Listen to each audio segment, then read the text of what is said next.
I was diagnosed with ADHD, specifically the inattentive type. There's cotton weaving in front of my eyes almost, and it's difficult to pull away and parse through, and thoughts are jumbled and disorganized. And the brain fog was unlike anything I have ever experienced. What's been working for your ADHD as you navigate all this stuff? I call it good brain days and bad brain days. And I can wake up and know, okay, this is a good brain day. I'm functional. I'm great. I'm curious, how did you get into this profession, like being somebody who helps people get placed and seen in publicity? PR is really about connecting with the right people at the right time with the right story. Meet Candice Smith MEd, founder of French Press Public Relations. She helps mission-driven founders and scaling entrepreneurs turn attention into trust and trust into revenue through a structured approach to visibility and authority building. She's also a consulting member at The Upside and a neurodiverse founder. Let's get right into the episode.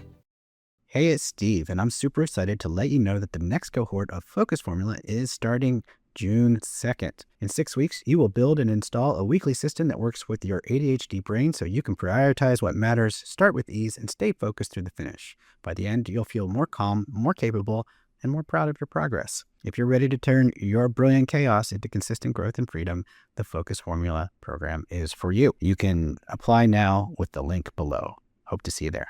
Hey there, Steve August back with another episode of ADHD Entrepreneur Accelerator, and I am delighted to welcome a guest to our show to this week, and I want to welcome Candice Smith. Candice is the founder of French Press PR and creator of the VIS Dev framework, a comprehensive system that diagnoses how visibility functions before tactics enter the picture. Candice works with scaling founders and mission-driven organizations to replace scattered exposure with structured authority, converting attention into trust and trust into revenue. Welcome, Candice. It's great to have you. Thank you for having me. And where in the world do we find you today? I'm in Raleigh, North Carolina, in the United States. Ah, yes. Very nice. The Research Triangle? Yes. Is that what they call it? That's right. That's right. Yeah, I moved down here about 6 years ago now. Born and raised in Long Island, New York. My husband in Astoria, Queens. And we decided to move down to beautiful Raleigh. So we're here now. I definitely picked up more of a New York accent than the classic North Carolina accent. I'm told that I can start to put it on a little bit in terms of my accent. It was much stronger than it is now, except for certain words I can't seem to let go of. Long, coffee, dog, Yeah. that sort of thing. Classic. If you get me around my family, we're going to start talking a little bit like this, Raleigh native, if I can claim that now. So Awesome. Well, really interesting to have you here because you work in a side of marketing that I think is really interesting for ADHD brains, and that is PR, public relations. And the reason I feel like it's so interesting is because one of the known things about ADHD is often it comes with a heightened sense of rejection sensitivity, right? And when you're working with making people more visible and more public, I often experienced in myself, in my past when I've dealt with PR and being public, triggers that kind of sensitivity. But I'm curious to know, as someone who has ADHD and is in a position where creating public visibility and authority is part of the game, how do you negotiate those, that dynamic? it's a fantastic question. That's something I've never been asked before. And when you first started talking about the rejection sensitivity, yeah, it's real. It doesn't go away. Even though I understand the field that I'm in and I can rationalize what, the variability and the things that are outside of my control when it comes to landing a story in the press or helping a founder get their thought leadership out to the world, right? It's hard not to take these things personally. But at the same time, I go back to what I tell my clients, that PR is really about connecting with the right people at the right time with the right story. And if we're not getting the hits that we want, we can't just identify one particular outlet or one particular set of outlets as the one and only way to get the word out there, right? The folks that I work with are people who have some sort of a mission and a desire to disrupt the industries that they're working within.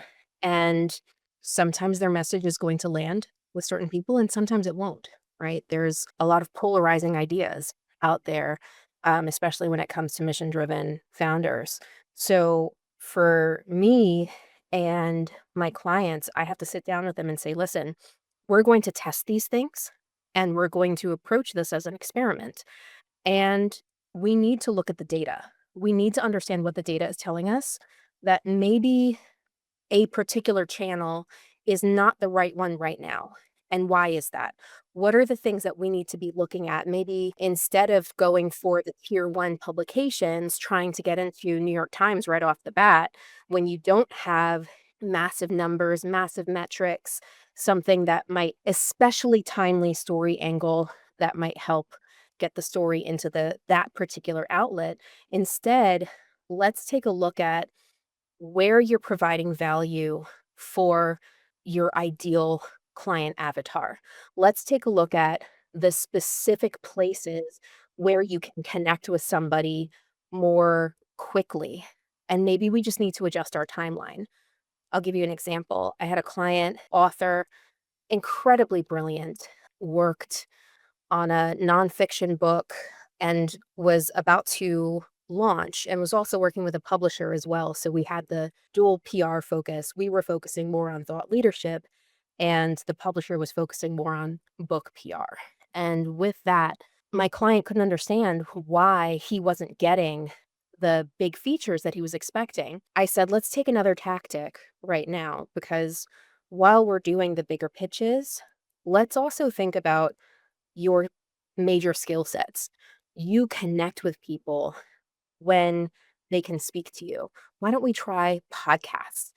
And he started on his end with podcasting and with book talks. And those were so successful for him that at the end of nearly every podcast he did, there was some sort of a major follow up.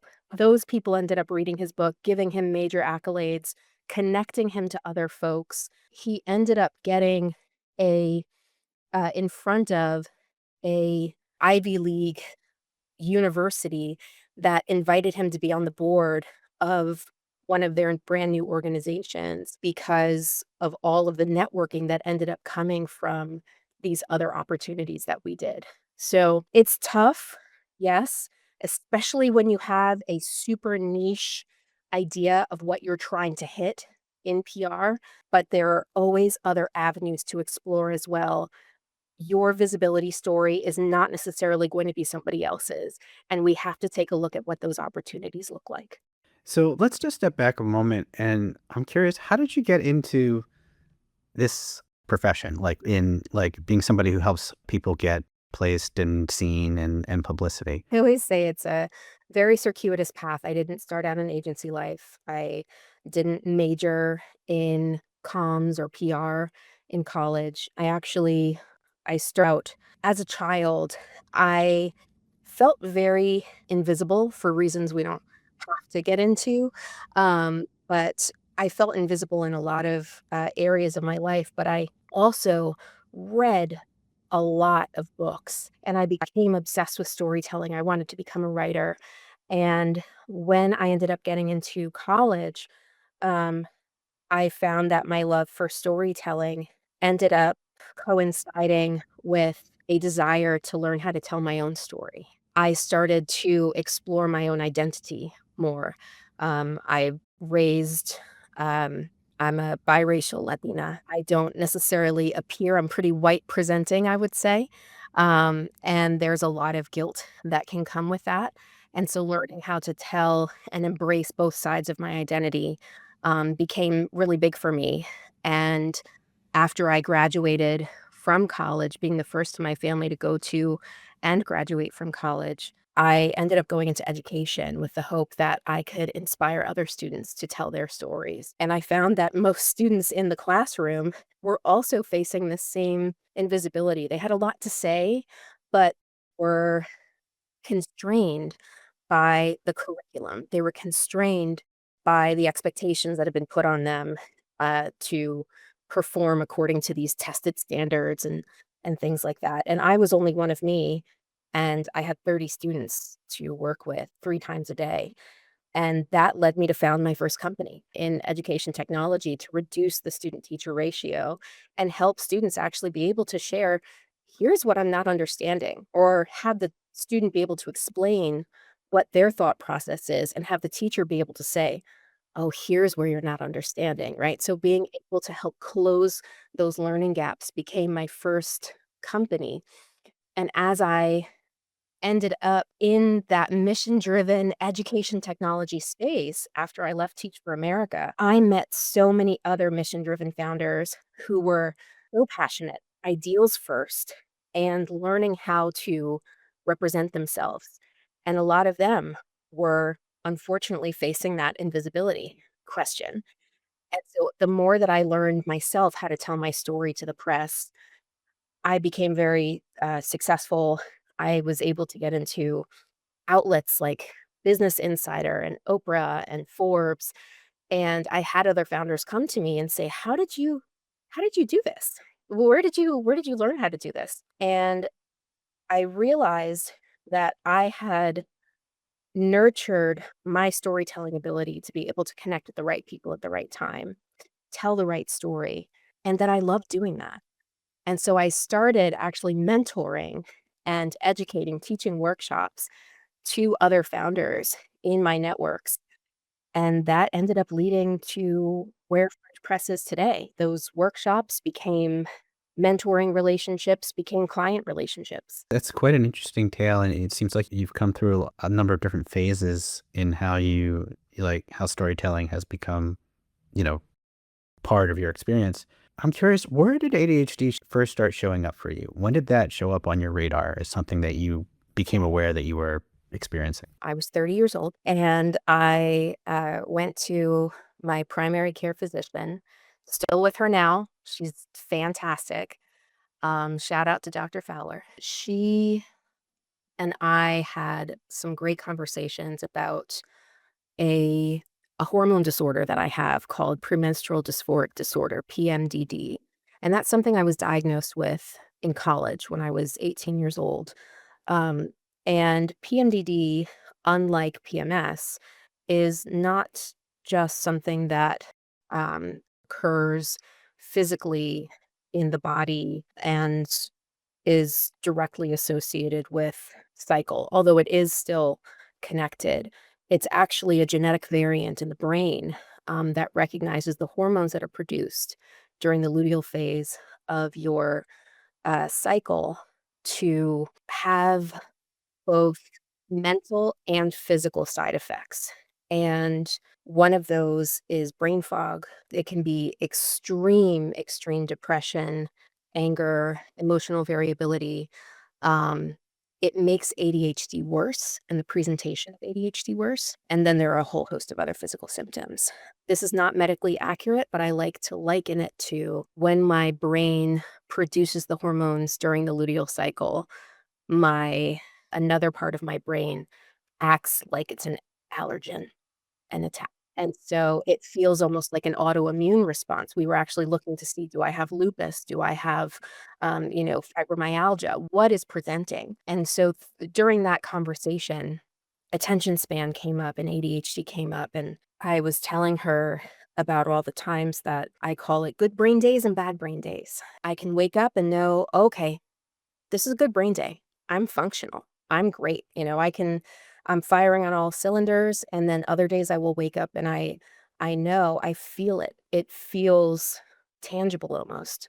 There's cotton weaving in front of my eyes almost. And it's difficult to pull away and parse through.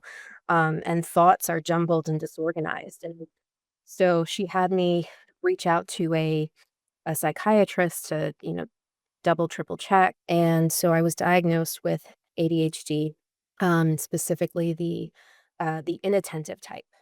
So I had never thought that I had ADHD or ADD because I was used to the hyperactive type, right? And that's the type that I feel like so many of us have heard about, especially when we were younger. I went to a elementary school for gifted kids, and Most of those students were on Ritalin or Adderall, things like that. My father did not believe in any kind of, going to therapists, getting any kind of medication, doing anything. He was like, "You're going to focus." I started remembering I would have attention problems. I remember being pulled out of my classroom in the third grade by Mrs. Verne, and she told me, "Candice, you're so smart, and I appreciate that you are listening when I call on you, but sometimes I wish I could take a live wire and just zap you every time you're looking up at the screen." And the reason why she called me out in front of the class was because I was drawing. I would draw as a coping mechanism because when I was looking around, I was thinking about other things and I would get distracted.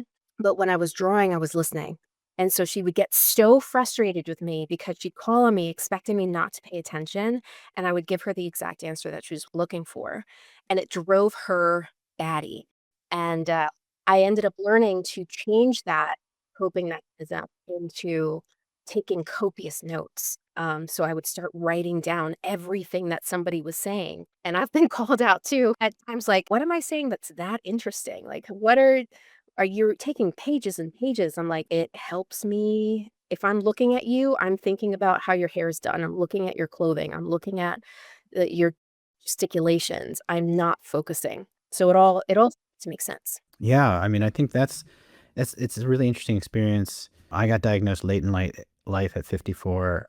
We have a kid who's autistic, and in similar behaviors is like in terms of like paying attention, but needing to do something else in order to pay attention. So it looks like you're doodling or you're drawing or, overdoing the note taking, but actually, and this is a firm belief I have, is like our brains kind of know what it needs to do for Mhm. us to like function. So we need to like to have our hands or something bending some of that attention or using some of that attention so that we can then just actually focus on the thing that we're intending to focus on. And I'm so happy you shared that, because it is something that I think the neurotypical world doesn't really totally get, right? That is the way that we adapt in order to like actually function. And I totally understand, like there's always like this sense of, well, it's not an excuse, it's an explanation, but it's important, I think, to have that dynamic more known. So I'm glad you brought that up, because I think it's an important part of it. And I think the other thing that I think was really helpful that hit me was the good brain day, bad brain day, or less good brain day.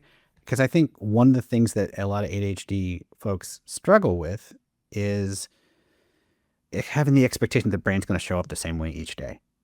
And so some days you're like, oh, I'm crushing it. And the other day is like, what happened? There's something wrong with me. Right. And it's just like, no, that's the wiring of the brain, especially if you used it really hard the previous few days. Like that fourth day is going to be rough. Locked out. You're going to, Brain yeah, clocked out on Wednesday. yeah. We're done. Brain's like, I'm out of here. I'm over on YouTube. I don't know what you're doing, but that's where I'm going. Yeah. Um, so it's really, really fascinating and to hear your story and how that's been expressed. So what do you find right now that's working for you as you're navigating, leading a business, expecting very shortly, and having to, go through this period of life? What's been working for your ADHD as you navigate all this stuff? Vyvanse has changed my life, especially when, and this is actually something, this is a common question that pregnant women and their OBs have to talk through is, do I continue on my medication when I find out that I'm pregnant? What are the upsides? What are the downsides? Let's look at the data. There's so often, I'd say, blanket statements that are given to pregnant women about nearly everything. There's definitely a faction of the medical community that, like, you have to stop everything. You have to stop any kind of SSRIs. You have to stop any, like, this type of medication, that type of medication. I have a really fantastic medical team. I talked to my OB and he said, "Listen, will it affect the quality of your life?" And I had already stopped taking it during the first trimester, and the brain fog was unlike anything I have ever experienced. And I've experienced some, like I said, some bad brain days before, um, cyclically, and this was unending. And I thought to myself, my God, I'm going to lose my business if I can't show up. I cannot think straight to save my life. I can't thread words together properly. I'm in communications. What am I going to do? I said, I do believe that is significantly affecting my ability to function in my professional life, in my personal life. And I am also worried about my mental state if I am not taking this. And so we um, looked at the data. He came back to me and he said, listen, the data suggests that you can continue safely throughout your pregnancy. Let's go in a lower dose, but you can continue safely throughout your pregnancy until the last few weeks, and then start to wean off so that there are no risks of withdrawal symptoms in baby when he's born. So that has been a godsend for me in terms of knowing, and I don't take it every day.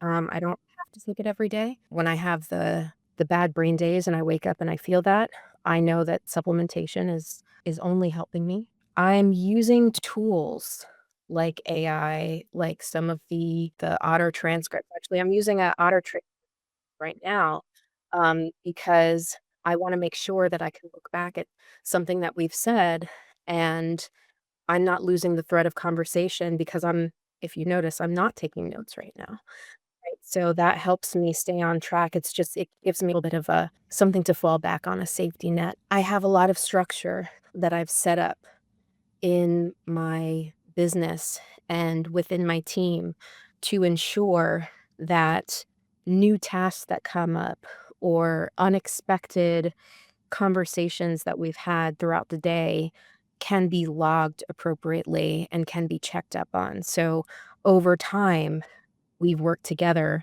as a team to develop systems that will ensure that we stay on track. That's amazing. It sounds like you've come at it from a number of different angles, both from a medication angle. And I really so appreciate you sharing that part of your story, because I know there's a lot of women out there, whether they're in this stage of whether it's with kids or it's later stages with perimenopause and menopause, where you have to make decisions about this stuff, about medication versus non-medication. And I think everybody has to find their own way through it. But the hearing of other people's experiences is so valuable. So I so appreciate that you've shared that, and how you're navigating it. So if we sort of switch gears a little bit on the PR side of things, because it is one of the things where I go back and forth with it over the course of my career. Sometimes it seems awesome, sometimes less so, compared to some of the other ways. But tell me about your VIS Dev framework and what's your approach? Yeah, absolutely. So I actually pull back from looking at PR in terms of traditional PR. When you say VIS Dev, that should sound like biz dev, which is business development. Viz dev is visibility development. So for me, thinking through and working with so many clients over the years, running my own companies, PR is not the end all be all. And in fact, I would say for many founders, traditional PR, as we think about it in the sense of trying to get into media outlets and things like that, is not right for everybody. Largely because you may not be at the right stage for it, or even if you're putting budget, time, attention, money into trying to get featured, you don't know what the outcome is going to be.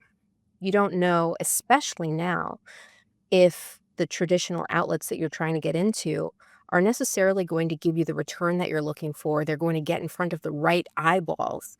Because right now, I would say we're at an all-time low in terms of media trust, media outlet trust. I like to call it the attention economy, right? We're more and more frequently in a space where we are trying to capture attention. It's not necessarily just about getting on Good Morning America anymore, because also how many people are watching live on TV and Nobody. you've got to be streaming GMA these days, and who's actually watching it at the right time.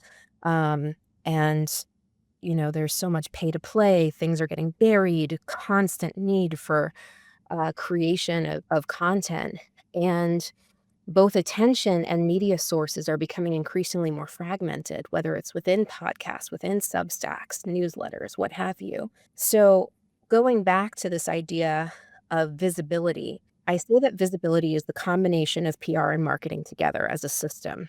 And, don't quote me in any MBA textbook here, but I like to describe marketing as the way that you tell your story to the world, and PR is the way that others tell your story to the world. And so visibility is the system that holds those two things together. You have to be thinking about both. When we look at the VIS Dev framework, it's really helping you develop the pipeline to trust and authority. And there are 5 different buckets, let's say, of channels that you could be focusing on. So traditional PR is one of them, but I like to call it a MORAY, how you build love for your brand. And that's an acronym. A being authority channels, looking at podcasts, places where you are sharing your opinions and authority on somebody else's platform. That could be speaking, op-eds, what have you. M is for the paid marketing, so paying to boost your opinions. O is for owned media. That's your opinion on your own platforms. So, Steve, that would be your podcast or your website, your blog, what have you, your social media hub. R is for relationships, very underrated in terms of visibility, but incredibly important to lean into. And then E is just 1/5 of a moray. That's the traditional earned media that we think of. So, when I approach VizDev, it is from a more holistic place. We have to think about how to actually tell your story, find that clarity, um, understand where you're going to be sharing that story and what is actually worth your time pursuing, which channels are worth pursuing, setting up the system, and then assessing the results and the data. So altogether, the VizDev framework stands for CASA. So you're building out your unique intellectual real estate. You're building out your CASA. Clarify, audit, strategize, and assess. So that becomes the Nice. VizDev framework. Yeah, really nice. You said something really, I think, really helpful in that way you frame marketing is the way you tell your story, and that PR or this kind of publicity is about how other people tell your story and having other people talk about you. They have to work together. That makes so much more sense. Like than to take them as, okay, we're going to do this, or we're going to do marketing on one side, and we're going to PR on the other side, and it's really all approaching it as essentially two sides of getting your story told is a really great way to frame it. Yeah, and if you understand in the clarity section of the VizDev framework, if you understand who you're speaking to, who is your audience member, and who's actually going to get the most value from you, that's going to turn them into champions for your brand. They're going to want to tell other people what they found, and that increases your authority, the trust in your brand, your influence, right? And that's not necessarily going to come from a Forbes article or a think piece in blank, right? Those things help. Sure, you can say, "Oh, yeah, I was in this and this, and here's all my logos." And that's nice, but people really connect, especially now, they connect to messages where they feel seen. I was actually just reading, I'm going to steal this, but I got permission. I was just reading a LinkedIn post the other day, and someone was explaining how creating your message and a message that resonates, you have to think about it from the perspective of a window and a mirror. So when you are sharing your message, you have to open up a window into yourself. And when people look into that window, they should see a little bit of themselves reflected back in the window, right? Glass is clean enough that they can see their own reflection. So they should both be able to see something inside that lets them know this is a real person with real lived experience.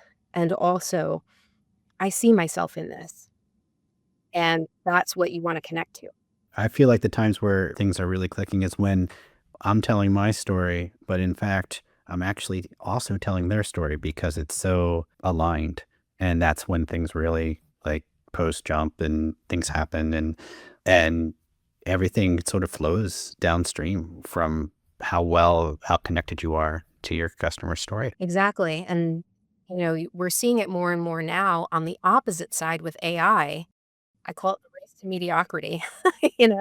Imagine it going back to this metaphor that I have of your unique intellectual real estate and building your casa. If your casa looks like every other McMansion out there, who's going to know it's you? Nobody, right?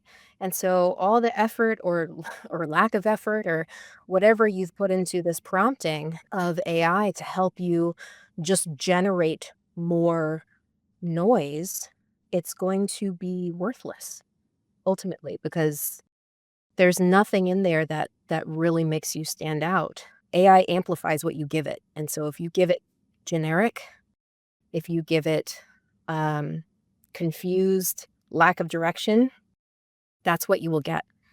You're going to get generic responses. And sometimes even when you give it the right things, you just look at it, it'll still smooth over those rough edges and use phrases like, this hits hard, or let's be real, or Honestly, honestly. it's not X, it's Y. I'm going to throw a bunch of short, definitive, declarative phrases that may or may not have it to do with anything. It's a wonderful new world we live in. So it's been really great talking with you, Candice. If people want to know more about you and what you do, where should they go? You can connect with me at FrenchPressPR.com. That's my owned media, my website hub. You can also find me on LinkedIn, Candice Smith MEd, Master's in Education. So you can find me on LinkedIn. Feel free to reach out, connect. I love connecting with folks, especially folks who have found me on podcasts and want to talk further about anything that I've discussed. And you can also find the VIS Dev quiz if you want to learn more about your own VIS Dev mode on FrenchPressPR.com. Awesome. Well, it's been so great speaking with you today. Thanks for joining us on the podcast. And that's going to wrap it up for this episode. And we'll see you again on the next episode of ADHD Entrepreneur Accelerator. See you soon.